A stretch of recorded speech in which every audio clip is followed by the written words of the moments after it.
American പ്രതിനിധികളായ Steve വിറ്റ്കോഫും Jared കുഷ്നറും ചേർന്നാണ് ഈ പദ്ധതി തയ്യാറാക്കിയത്. 4 ആഴ്ച പിന്നിട്ട് യുദ്ധത്തിന് വിരാമം ഇടാൻ തയ്യാറാക്കിയ കരാറിലെ പ്രധാന വ്യവസ്ഥ ഇറാന്റെ ആണവ പദ്ധതികൾ പൂർണ്ണമായും നിർത്തലാക്കുക എന്നതാണ്. നദാൻസ്, ഫോഡോ തുടങ്ങിയ തന്ത്രപ്രധാനമായ ആണവ കേന്ദ്രങ്ങൾ ഇറാൻ അടച്ചുപൂട്ടണം. യുറേനിയം സമ്പുഷ്ടീകരണം നിർത്തുകയും കൈവശമുള്ള ശേഖരം അന്താരാഷ്ട്ര ആണവോർജ്ജ ഏജൻസിക്ക് കൈമാറണമെന്നും നിർദ്ദേശത്തിലുണ്ട്. കൂടാതെ ദീർഘദൂര ബാലിസ്റ്റിക് മിസൈൽ പദ്ധതികൾക്ക് നിയന്ത്രണം ഏർപ്പെടുത്തണം. ഹമാസ്, ഹിസ്ബുള്ള, ഹൂത്തികൾ തുടങ്ങിയ ഗ്രൂപ്പുകൾക്ക് നൽകുന്ന സൈനിക സഹായം പിൻവലിക്കണം എന്നും US ആവശ്യപ്പെടുന്നു. ആഗോള എണ്ണ വ്യാപാരത്തിന്റെ ജീവനാഡിയായ ഹോർമൂസ് കടലിടുക്ക് എല്ലാ രാജ്യങ്ങൾക്കുമായി തുറന്നു കൊടുക്കണമെന്നതും ഇതിലെ പ്രധാന വ്യവസ്ഥയാണ്.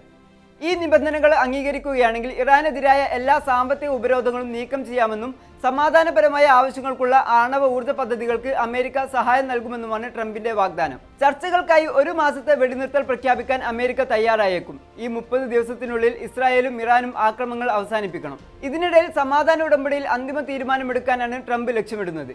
എന്നാൽ ഈ കരാറിനോട് ഇറാൻ ഇതുവരെ അനുകൂലമായി പ്രതികരിച്ചിട്ടില്ല. ഗൾഫ് മേഖലയിലുള്ള എല്ലാ അമേരിക്കൻ സൈനിക താവളങ്ങളും പൂർണ്ണമായി അടച്ചുപൂട്ടുക എന്ന കർശന നിബന്ധനയാണ് ഇറാൻ മുന്നോട്ട് വച്ചിരിക്കുന്നത്. ഹോർമൂസിന്റെ പൂർണ്ണ നിയന്ത്രണം തങ്ങൾക്ക് നൽകണമെന്നും അവിടെ നിന്നുള്ള ട്രാൻസിറ്റ് ഫീസ് ഈടാക്കാൻ അനുമതി വേണമെന്നും ഇറാൻ ആവശ്യപ്പെടുന്നുണ്ട്.